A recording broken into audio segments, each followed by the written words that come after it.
Assalamualaikum warahmatullahi wabarakatuh. Alhamdulillahi rabbil alamin.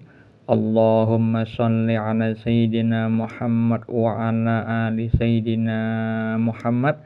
Pagi ini saya akan menjelaskan tentang ma'rifatullah atau ilmu mengenal Allah. Itu ada 3 level atau 3 tingkatan. Level pertama yang disebut awaluddin ma'rifatullah. Awal menentukan agama itu adalah mengenal Allah. Jadi kalau misalkan orang itu ketika sudah meyakini bahwa Allah Subhanahu wa taala sebagai Tuhan yang Maha Esa, yang berhak disembah, Sang Pencipta langit, bumi beserta isinya, maka dia pasti akan memilih Islam sebagai agamanya. Nah, sebenarnya sesimpel itu makna awaluddin ma'rifatullah. Nah, kalau misalkan orang itu sudah mengenal Allah, yang namanya Allah Subhanahu wa taala adalah Tuhan yang Maha Esa, akhirnya menentukan Islam sebagai agamanya, maka pasti orang itu akan mengikuti syariat atau peraturan Allah yang tercantum di dalam Al-Quran dan hadis. Nah, itu level pertama, ma'rifatullah atau mengenal Allah di level pertama.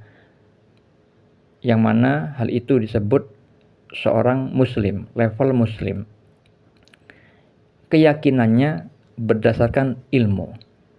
Ya, atau biasa disebut ilmu yakin.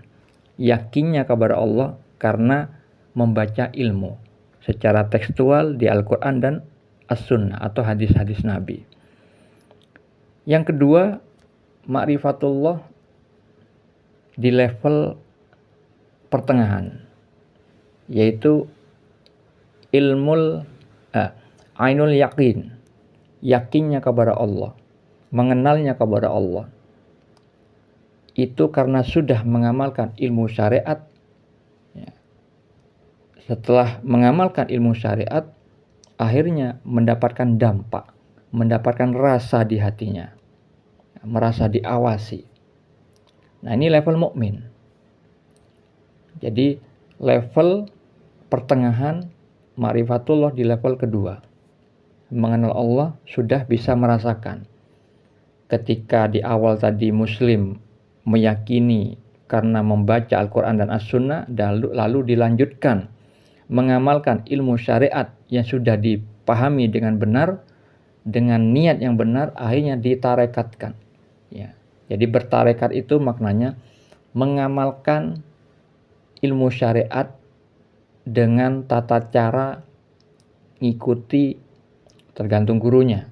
Tapi intinya semua tarekat itu merujuk kepada 2 pusaka, yaitu Al-Quran dan As-Sunnah. Setelah mengamalkan ilmu syariat dengan niat yang benar, tata cara yang benar, akhirnya mendapat ainul yakin, sudah merasakan. Misalkan orang sedekah, ternyata mendapatkan janji seperti yang Allah firmankan di dalam surat Al-An'am ayat 160, bahwa dibalas 10 kali lipat, satu kebaikan dibalas 10 kali lipat, atau orang itu mendapatkan balasan 700 kali lipat, seperti yang Allah firmankan di dalam surat Al-Baqarah ayat 261.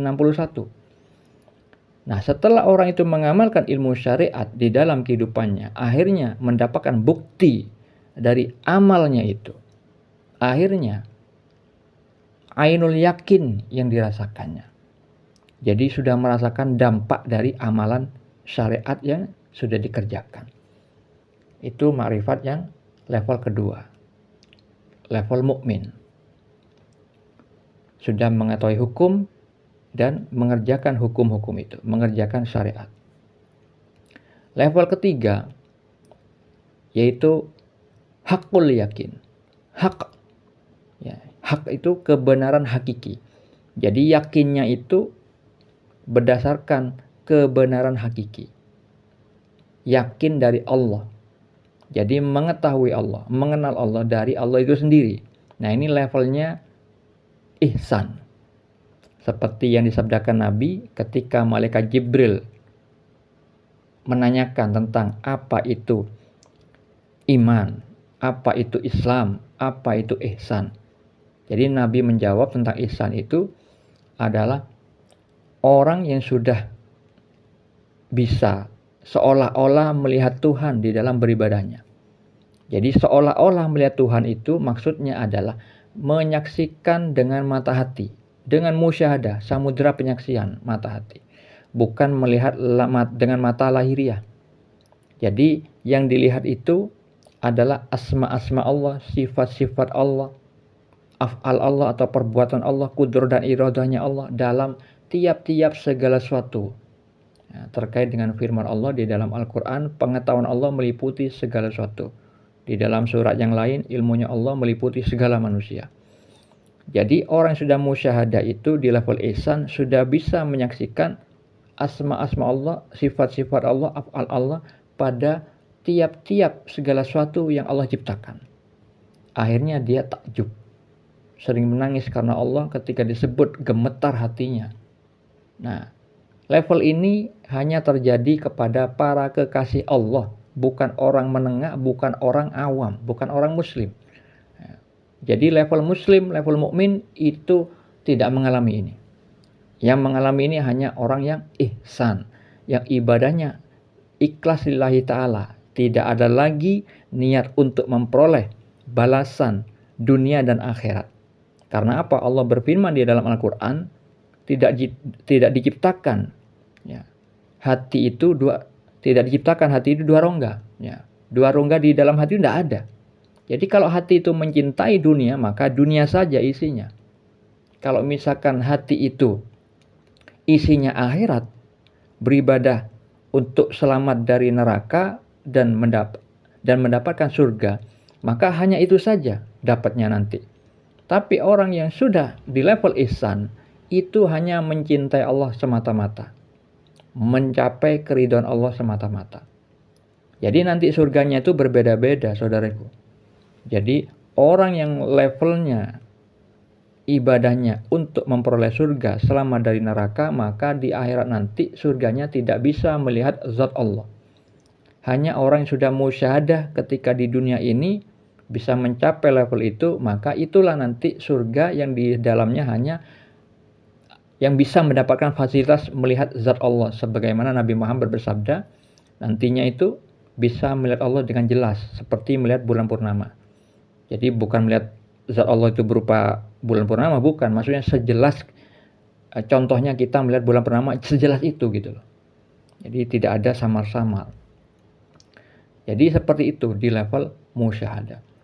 Nah, orang yang sudah memiliki fasilitas samudra penyaksian hati. Ciri-cirinya ilmunya sangat luas dan cara penjelasan suatu ilmu itu berbeda dengan kebanyakan orang. Tapi tentunya tetap mengacu kepada Al-Quran dan As-Sunnah. Jadi banyak orang-orang yang mengatakan di dalam grup-grup WA atau di grup Facebook misalkan, ya, atau di YouTube, itu ngomong masalah musyahadah nih ngawur. Ya, sampai menyatakan dirinya nyata senyata-nyatanya Tuhan, tiba-tiba mengatakan kalau dia duduk berarti Allah yang duduk. Nah ini sudah menjisimkan Allah itu sudah perbuatan kekafiran. Kalau sudah begitu omongannya berarti Allah itu bisa beranak, bisa berkembang biak. Kalau manusia itu bau ketiaknya berarti Allah itu bau. Apakah begitu? Ya tidak, Allah Maha Suci. Allah laisa kamitslihi syai'un, seperti Allah firmankan dalam surah Asy-Syura ayat 11. Di dalam surah Al-Ikhlas ayat 4. Tidak ada yang setara. Tidak ada sesuatu pun yang sama dengan Dia.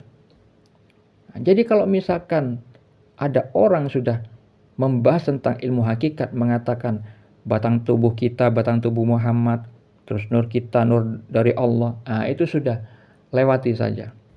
Ya, biasanya dia muter-muter di situ saja, nggak bisa menjelaskan dengan caranya mudah, menjelaskan tentang ciptaan-ciptaan Allah, bagaimana dalam penerapannya melihat asma, sifat Allah, af'al Allah di dalam tiap-tiap segala satu. Bahkan di dalam kehidupan modern seperti ini, mereka tidak akan bisa memberikan contoh. Nah, jadi hati-hati. Belajar tentang ilmu hakikat bisa berujung kepada kekafiran. Hati-hati. Semoga bermanfaat. Assalamualaikum warahmatullahi wabarakatuh.